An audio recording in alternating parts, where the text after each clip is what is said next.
the ladies of The View. Love them. I mean, you're here. I had to do it. Yeah. By the way, we were in the other room and it was literally on. And it was like, when you come to Megyn Kelly's, The View is on. She likes to hurt us. Yes, Sunny Hostin was reading a card about something. Here you go. Yeah. Speaking of Sunny Hostin, take a look at SOT 15. I worry not about myself, actually. I don't worry about my station in life. I worry about the working class. I worry about my mother, a retired teacher.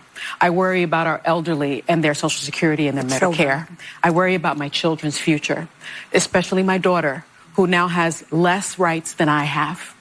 And I remember my father telling me many, many years ago that I was the first person in his family to enjoy full civil rights. And now I have less civil rights than I had when he told me that. I think that going forward, the convicted felon box on employment applications better be taken off, because if you can be the president of the United States, then you should not be prevented from employment in this country. I'm worried about mass deportation and internment camps, and I'm also worried about Elon Musk warning Americans to prepare for temporary hardship. Everyone's wearing black.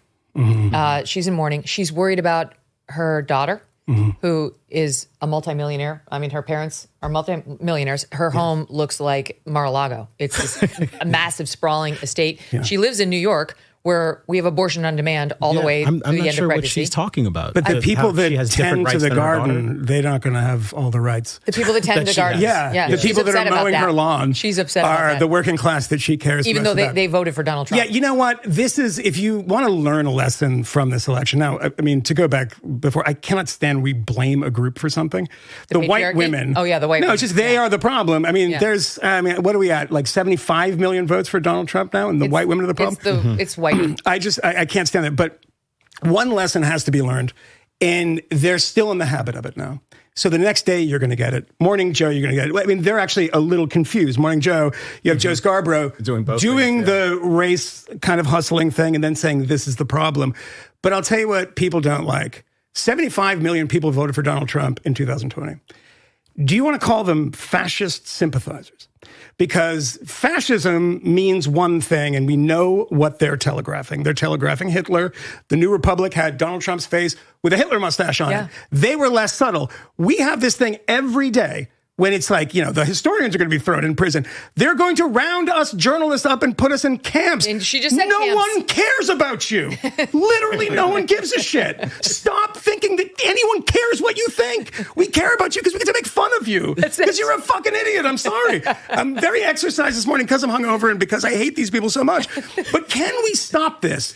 The Hispanics, there are minorities. They're this, that, and the other. You talk to Hispanic people, they're like, what? Did you see there's a Harvard study about the use of the word Latinx? Yeah, they're not. And it went like 2%. If it was like anyone even around it, it negatively rebounded on everything around them. How many times do I have to tell you it's Latinx? Is that there's a debate. It's not that we don't know for sure. No, it's not settled. No, because no one uses it. So we actually don't know how to say it. Even that is still under debate. Hold on. Speaking of Latinos, take a listen to Harry Enton over on CNN summarizing what happened. I know he's been doing a great job. SOT 17. Look at this. Kamala Harris won Latinos in Pennsylvania, but just by 15 points. If you go back 4 years ago, among Latinos in Pennsylvania, Joe Biden's margin was, get this, John, 42 points. Donald Trump winning among Latinos in Florida by 18 points. Now, you might say, Latinos in Florida, Cubans. As you two were pointing out, it wasn't just Cubans. But keep in mind, 4 years ago, Joe Biden carried Latinos in the great state of Florida. So Donald Trump flipped it. How about Texas? Look here. Again, another win for Donald Trump. We are seeing this movement across the map. Remember, 8 years ago, Latinos were one of the biggest trouble spots for Donald Trump against Hillary Clinton.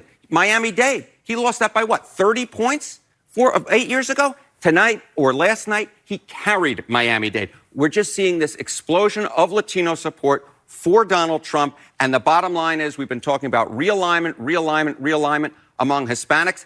Definitely realignment. This is what realignment looks like.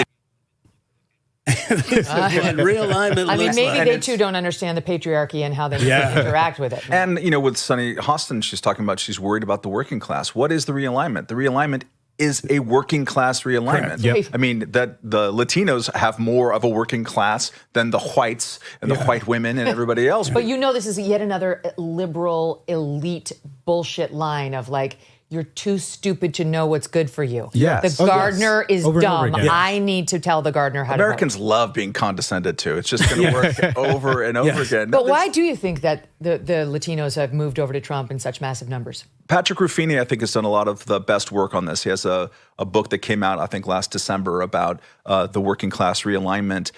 It's cultural issues. It is as much as it's Latinx, like to the extent. Hello. To the extent that that is something that people have ever heard about, it's like, what are you even talking about?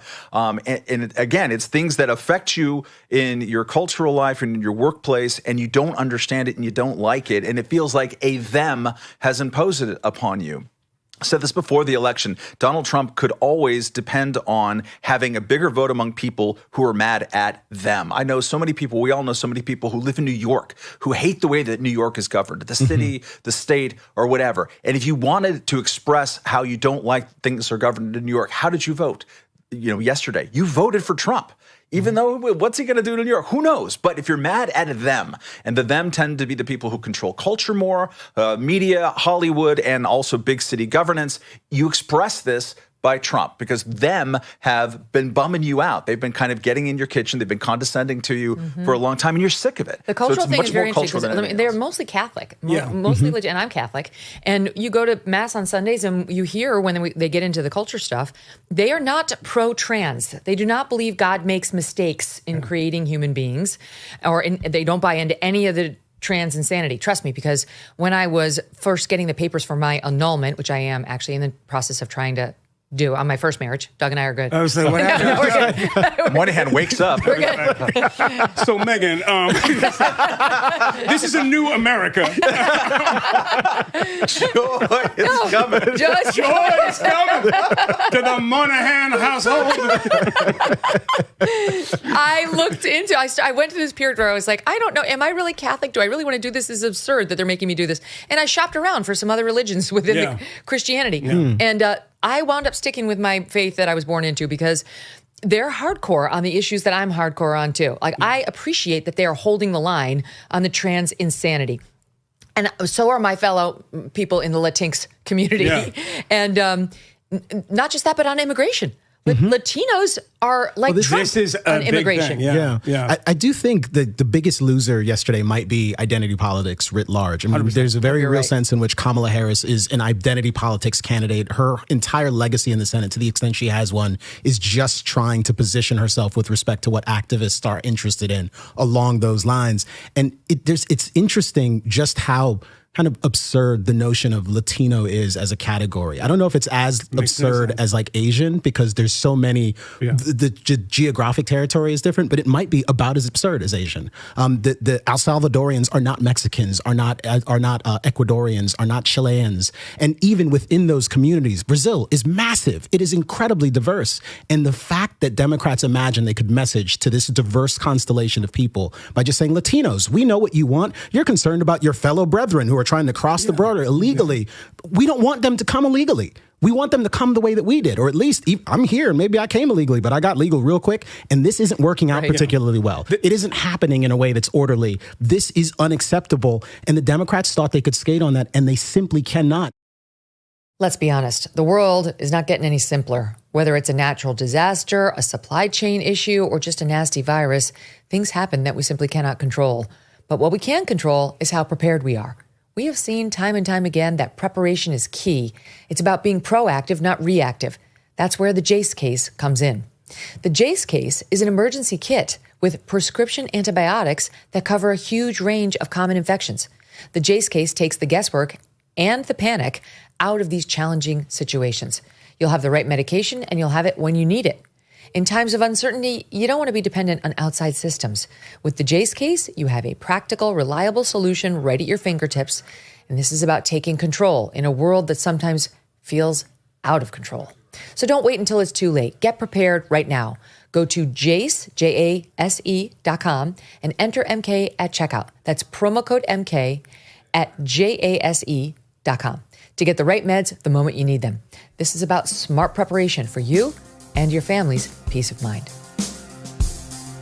Thanks so much for watching. If you like what you just saw, hit the subscribe button for more clips and full episodes.